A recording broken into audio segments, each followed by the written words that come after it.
Hey, what's up in security? I hope you are doing well. So today in this video we will talking about the SafeLine Web Application Firewall, how you can install it on your Linux operating system or VPS, and how to configure your web application to prevent the different attacks like SQL injection, CSRF attacks, SSTI and XSS as well, and command injection also. So at the end, I will give you the brief introduction of its feature, all the features, and it is very simple and easy to use. So simply here are the dependencies. You can see we will need the Linux operating system, and architecture is the AMD or ARM. Both processors are compatible, and the Docker version is 20.10.14 and Docker Compose 2.0 or above. So it's a lightweight application. You will need a one CPU, 1 GB RAM and 5 GB hard disk drive. So here are the steps to deploy. You can deploy it on your Linux operating system. So first you can use this single command. It will automatically configure all the things and give you the admin password. You can use it and log in your web application firewall. On the other hand, you can use basically manually steps. You can first install the Docker, then make the directory, then the compose file, then the env file as well. So at the end you can use the docker compose up command, and it will give you the same the admin and the password. Okay, so now I will move to my Linux, Kali Linux, and you can see I will use this command and it automatically install all the things and give me the admin and the password. By using this, I will logged into my firewall. You can see that here it is the dashboard. It will show you all the statistics, visitors, unique IPs, error rate, block rate, and all the things are here. Okay, so here are the graphs. It will show the query per second, the request statistics, how many requests are basically coming to your web application, and the block status as well. So if we move to the application tab and you will add your application from here, so simply you can click on the add application, and I have the application that is running on the port 80. So this is a test app. So simply I will show you how you can add your application. So you can add your SSL certificate here if you are using HTTPS. So currently I am using the port 80, so I will delete this port, and in the upstream you will add your basically application here, web application. So simply I will paste the type the localhost on port 80. So I will set the name to the test app and I will submit it. So you can see our application has been added. If I go to the statistics, here are the previous statistics of application I will test.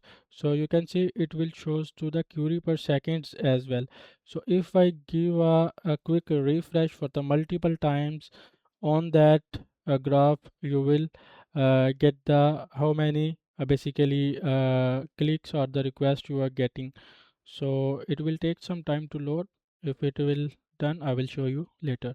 So if we move next, there are the attacks tab, and you can check the event logs and the error logs as well. So if we move to the demo, so you can see that you can get the events logs, the IP address, and the attacks count, and the duration of that attack that happening on your application, as well as you can check the events logs also. So here you can if I go to the statistics, you can see the second lines come here. I will get the one basically request. So it shows the real-time data as well. So if we move to the attacks and semantic analysis, you can basically strict here are the multiple modes are here. You can use the strict mode. Okay, by default all of these are set in the balance mode, so you can move it to the strict mode. So it will basically protect your application from these kinds of attacks are listed here, like SQL injection, SSRF, XSS, file uploading, file inclusion as well. So now we move to the allow and deny tab. You can also check the events logs here. So currently I have nothing logs, these kinds of logs.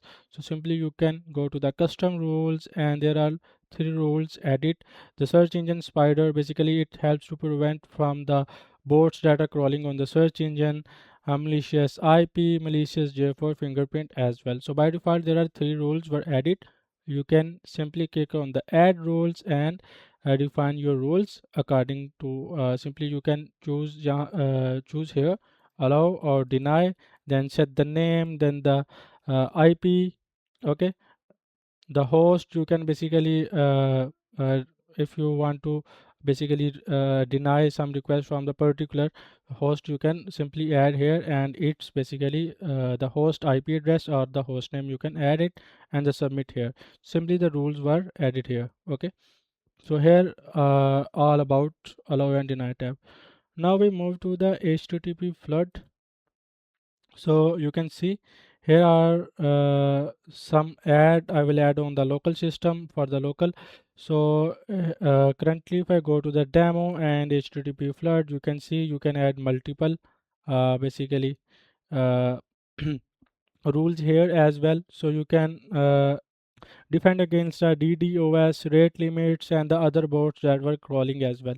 So if I move to the settings, you can see I will enable all the settings here. Basic rate limit 100 requests within 10 seconds. If the request increases automatically, timeout for the 60 seconds, 60 minutes. Okay, so basic attacking limiting, you can also configure this, and you can add it according to your all the times and the duration you will set according to your need. So here it is about the rate limiting. If we move to the waiting room, so it automatically basically put you in the waiting room if you are basically if an attacker performing the DDoS attack on web application, it will block this IP and put in the waiting room.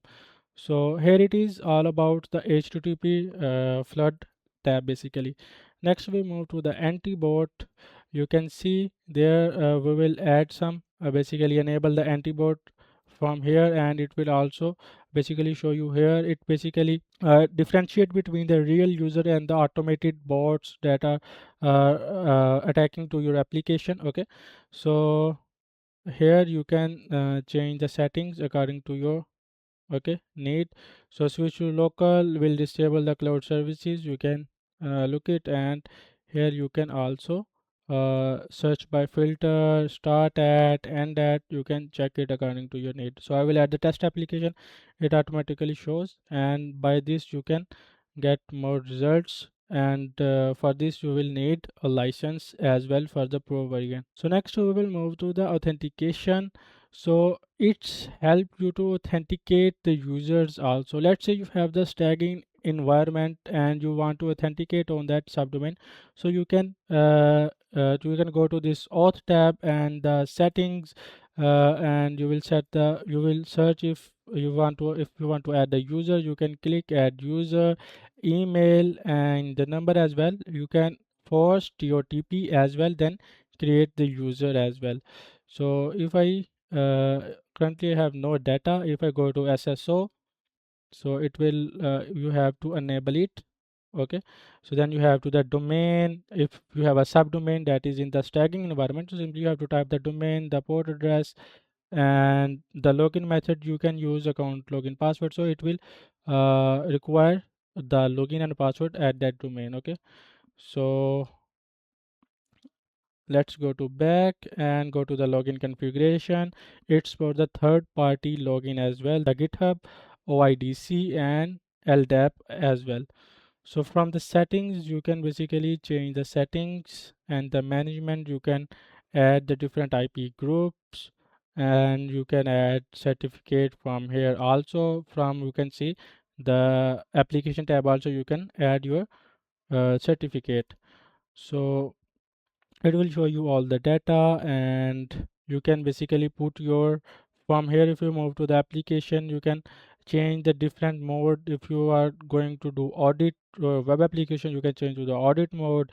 If something bad happening on your application, different kinds of attacks, so you can choose the offline mode. You can click on the save and your website is in offline mode, so no one will access it. So here it is, all the basically brief demo about the firewall. It's a very simple UI. You can also get there a simple dashboard, and you can simply configure your application easily. So this is the video. I hope you will like this video, and comment if you need any kind of assistant. I will also give you all the links in the description.